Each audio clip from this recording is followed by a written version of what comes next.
Nais mo bang huwag malason sa handaan? Kung gayon para sa'yo ang orasyong ito.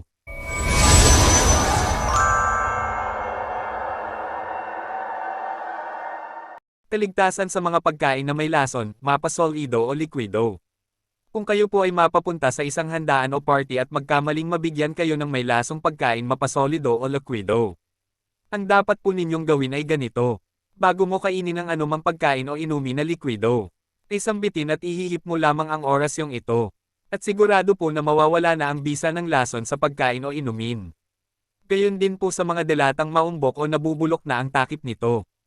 Kung may kalawang na pagkabukas po ng delata, isambitin at hihip po ninyo ang orasyon na nasa ibaba po nito. At sigurado po na mawawala ang lason nito. At makakain mo na ang laman nito. Laban pa rin sa kamandag ng ahas. Pagkatapos mong mapasipsop sa sungay ng lekornyo ang lugar na pinagtuklawan ng ahas, isambitin ang orasyong ito ng 3 beses na sabay hihip sa lugar na pinagtuklawan ng ahas.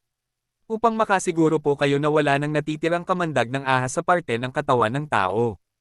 Narito po ang orasyon. Akram, Akdam, Aksidam, Tsunak, Tihihe, Pamhuman, at isunod ang susi, Oxitim, Corpus, Meyum, Tangay,